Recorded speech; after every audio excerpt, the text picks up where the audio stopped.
Naam, karibu tena katika mwendelezo wa episode nzuri kabisa katika kipindi chetu cha Youth Talk. Na leo tunaendelea na mgeni wetu ambaye tulikuwa naye katika episode iliyopita. Tumezungumza naye vitu vingi sana, na kama hujabahatika kutazama, mimi nikushauri tu ingia kwenye account hii ya YouTube channel, angalia episode zilizopita, utajifunza mengi sana. Naamini utapata mwendelezo mzuri tunapoendelea katika episode ya siku ya leo. Mimi naitwa Adrian Amos, niite mkaka fulani pia hujakosea, na mimi nitakuwa mwongozaji wako wa muda huu tuweze kujua kwa undani kabisa kitu gani ambacho kimeendelea baada ya yeye kutoka katika uraibu wa madawa ya kulevya.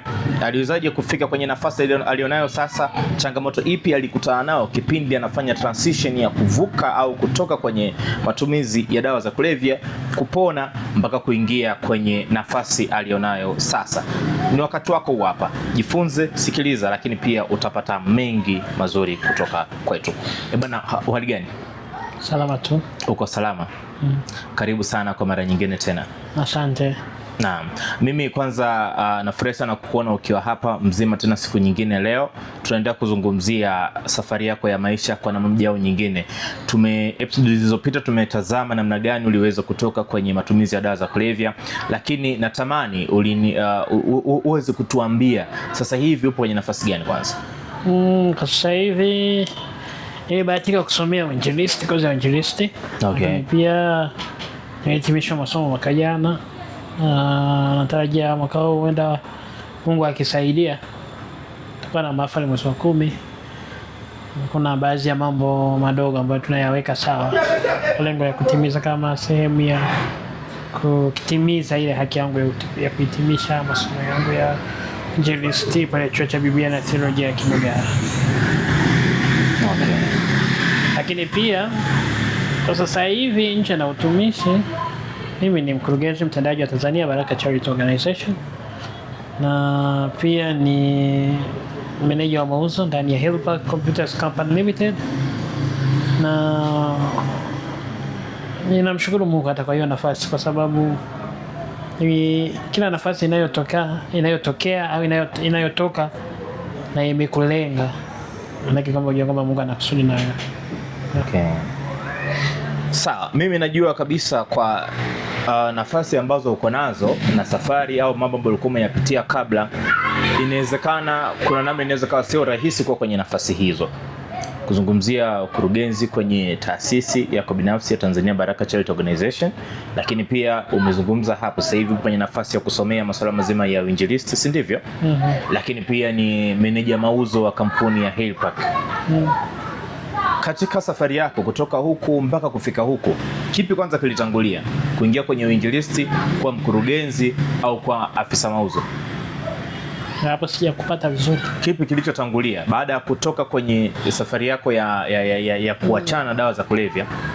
Ulipokuja huko sasa baada kwa umeachana napo, kitu gani kilitangulia kukufikia? Kwa maana ulitangulia kuwa mkurugenzi wa Tanzania Baraka Charity Organization, au ulitangulia kuwa meneja mauzo, au ulitangulia kuingia kwenye uinjilisti? Kipi ulifikiria kukianza kwa mapema? Mimi kabisa nilikuwa baada ya kutoka nilikuwa bado sina utulivu. Pata kitu sahihi cha kusomea ili niweze kutimiza yale malengo niliyokuwa nayo. Okay. Nilitoka huko nikabahatika kupata chuo cha mifugo. Ndipo katikati ya mifugo nikapata hiyo kwenda kusomea kozi ya uinjilisti moja kwa moja. Okay. Kwa hiyo niseme kwamba uinjilisti ulianza na maono ya kuwa na taasisi ya Tanzania Baraka Charity Organization yalianza toka mwaka 2018. Okay. Lakini uhalisia wake na kukamilika ni 2024. Kwa hiyo kila kitu inachukua muda. Na kama inachukua muda, unahitaji kuwa na uvumilivu. Na katika uvumilivu na kutulia, ndipo Mungu anajibu kile ambacho kinakustahili. Okay. Watu wengi tumekuwa tunakosa uvumilivu. Najua ukiwa mvumilivu na subira ukiwa nayo katika kila jambo, kuna wakati wengine watu wanadharau kitu kinaitwa uvumilivu, lakini uvumilivu una maana sana ili kutoa kitu kizuri zaidi wakati sahihi. Kwa hiyo nimeenda katika hicho kipindi, nimeanza uinjilisti wangu chuo cha Biblia na Theolojia Mwika, na baada ya hapo nimesoma kule miaka 2. Ndio baada ya hapo nikaomba kuingia kwenye mfumo ndani ya Dayosisi ya Kusini KKKT, na nilipopata yale majibu nikaenda kumalizia Kigera seminari fani ya theolojia. Na mpaka sasa hivi ninachomshukuru Mungu, toka nilipoamua kuingia kwenye uinjilisti ndipo milango mingine inafanya nini, inafunguka. Kwa hiyo kikubwa sasa ninachotaka kusema kwamba nilianza uinjilisti, baadaye nikaja na hiyo taasisi hii Hillpark Computers Company Limited ni kuja baadaye, kwa sababu exposure tunazozipata, kufahamiana na watu, lakini pia hizi charity groups ambazo zipo katika vyuo mbalimbali. Kwa mfano St. John wana ile charity ya kuwachangia watoto yatima. I was there involved. Mambo mengi nilikuwa najishiriki kwenye vikundi mbalimbali vya vijana katika ngazi za mikoa mbalimbali. Kwa hiyo kama Dodoma nimeshiriki kupitia St. John, lakini pia nimeshiriki vitu vingi, michango hapa na pale ya vijana ambao wanafanya charity kwenye mikoa husika. Ni Dar es Salaam nimeshiriki, Moshi penyewe nimeshiriki, Dodoma, Arusha shirikiana na vijana ambao wanaoonyesha kwamba wanaangalia wale wahitaji, ambao wanasaidia watu wanaishi katika mazingira magumu ili kuwawezesha wafikie katika zile hatua ambazo wanazitarajia kuzifikia. Ugumu gani ambao ulikutana nao? Tunajua umetoka kwenye matumizi ya dawa za kulevya na umeachana nazo. Kuna kitu ambacho kilikupa ugumu kwa sababu ya background ambayo ulikuwa nayo kuhusiana na dawa za kulevya? Ugumu upo. Unapotoka, kumbuka kwamba kuna macho matatu. Kuna familia, yes. Kuna jamii, kuna makondereka ambayo mnayoendana nayo katika kuishi kila siku. Moja, nianza katika ngazi ya familia. Yes. Unapokuwa miongoni mwa watoto ambao hawana utulivu na muda wote wengi liko lingi sana, uko bize na mambo yako ambayo hayana tija. Unajua unapunguza imani. Kwa wale siblings, yani wale ambao wanaokufuata, ndugu zako wa uzao mmoja. Kwa hiyo inapunguza nini? Imani. Lakini pia inapunguza heshima yako. Inashusha kama heshima yako. Na mtu anapokuwa amepoteza imani na wewe, kuirejesha ile imani ni kitu kidogo sana. Na kina gharama. Ni kitu kidogo kukirejesha, lakini kina gharama. Na gharama yake inaweza ikawa kubwa zaidi. So usione tu nikwambia sasa hizi ni mkurugenzi mtendaji wa Tanzania Baraka Charity imekuwa tu. It was very hard to convince my parents kwa kuambia kwamba nahitaji kuwa na nini? Na hii taasisi. Na ilikuwa very hard kweli, kwa sababu mzazi anajiuliza, hivi yuko serious hivi? Ndio atarudi kule. Kwa maswali ni mengi.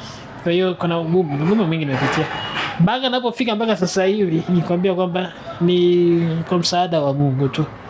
Ni kwamba bado niko naishi, ni neema. Ule ugumu upo. Lakini kiangalia katika upande wa pili, jamii. Mtu yeyote ambaye alitoka kwenye maisha yasiyo na ushuhuda, jamii imebeba ile jicho lake la kale. Na jamii inakaa kwa kujihami na wewe. Hasa vijana ambao kwa kwenye madawa ya kulevya sana. Wengi jamii imefanya nini? Imejihami na mtazama. Na siku hizi kuna ule msemo anasema kwamba mtoto ambaye ni mzigo kwa nani? Kwa wazazi wake, sio kwenye jamii tena. Jamii ikikaa mbali, ikikunja mikono, ikiweka pembeni, mzazi anafanya nini? Analea mwenyewe. Na mzazi mwenyewe akishamtoka mtoto anafanya nini? Anamwacha ajipambanie mwenyewe. Kwa hiyo tunatofautiana hekima ya jamii na mazingira ya kijana anayokulia. Sababu kuna jamii nyingine wapo wengine wataguswa kumsaidia kijana, watu wengine watafanya hivi. Mimi kwa upande wangu kuna jamii ninakumbana na changamoto nyingi. Kwa hizo changamoto mimi siwezi kuziongelea kwa undani zaidi, lakini naweza kusema kwamba ni moja kati ya changamoto nipa ujasiri wa kusimama na kuibua fursa zingine ziweze patikana katika maisha yangu. Kupitia changamoto inaweza kuwa mtu ambaye atakayekuwa anaheshimika. Kupitia hizo changamoto unazozipitia kwamba jamii imepoteza imani na wewe umerudi. Wapo wengine watasema kwamba yule amebadilika. wale tu. Tuigizia huyo bwana. Atarudi kule. Tuigizia vitu kama hivyo. Vitu gani ambavyo ulivifanya kumconvince kwanza mzazi akuamini kwamba sasa hivi kweli una nia na hiki ambacho unakizungumza?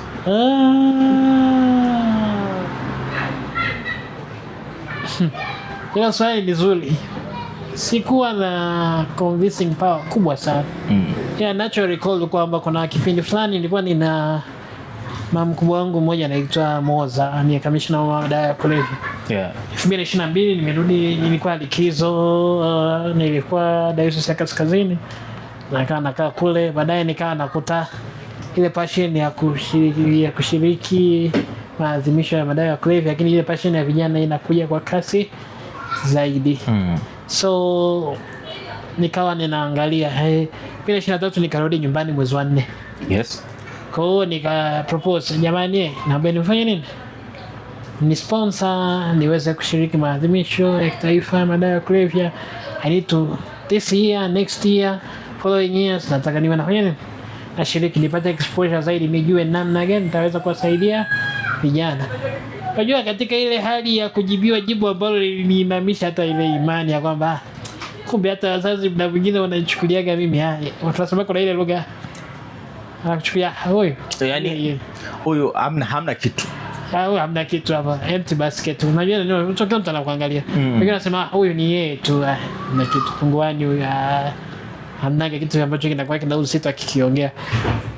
The moment unapokuwa, mimi naweza kusema kwa vijana kabla sijamalizia hiyo. Kijana unapoamua kubadilika, don't do something to prove your parents that they are wrong. Fanya kile unachokiona kwamba kina usahihi kwa wakati sahihi, kuliko kuigiza kwamba kuaminisha umebadilika na katika mwenendo wako bado hujafanya nini? Hujabadilika.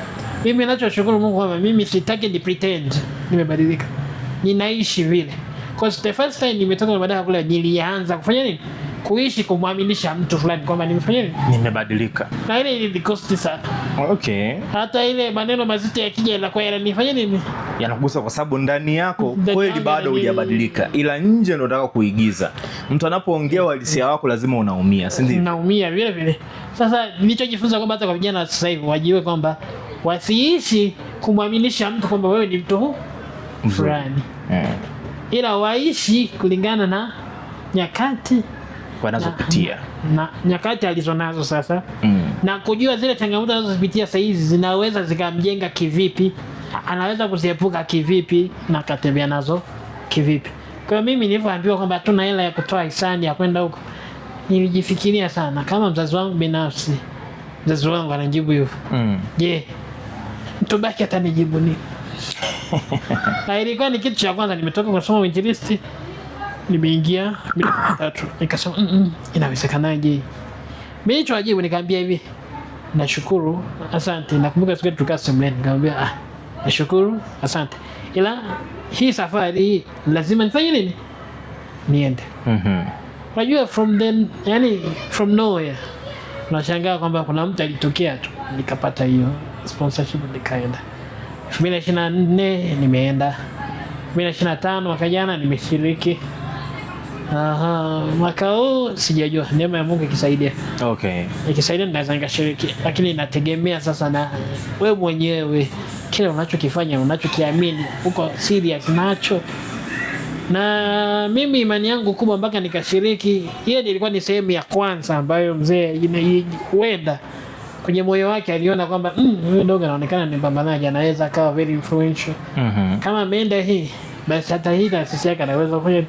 Lakini kitu kingine, kupitia kwenda kule Arusha nilikutana na mtu ambaye amefanya kazi kwenye hizo NGOs mbalimbali. Na yule mtu ndiye ambaye sasa hivi ndiye mwenyekiti wa taasisi. Okay. Kwa hiyo ni kama tuseme kama Mungu alikuwa ananiandaa kuniandalia watu sahihi wa kushirikiana nao ili kuweza kufanikisha jambo langu. So it was like that. Kwa hiyo nafikiri hayo mambo mawili. Okay. Sasa nilikuwa naimba sana wimbo kama chai ya asubuhi, mchana, jioni. Tukikutana na mzee Rekordo nahitaji taasisi. Okay. Kwa hiyo na mwingine sana nilitumia muda mwingi sana kueleza zile hisia zangu za ndani. Na kuna wakati mwingine nilikuwa natumia mpaka pani ile kuonyesha kweli ile hisia ya kwamba kweli jamani namaanisha ninachokisema. Ninachomaanisha. Kwa hiyo vitu vingi baada ya kupata taasisi nikaja kujifunza kwamba unaweza kuwa huna kitu na ukipata kitu itakugharimu tena kuwa na majukumu mengine.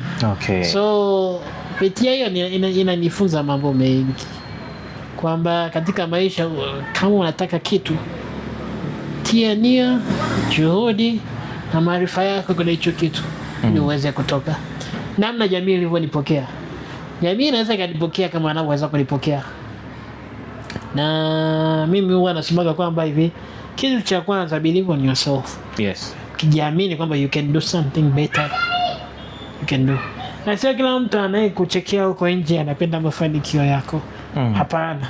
Kwa upande kijana akiishi kwa ajili ya kumwaminisha mwingine. Yes. Tunasemaga ni superficial life. Yaani maisha ya maigizo. Ile inakuwa sio nzuri sana.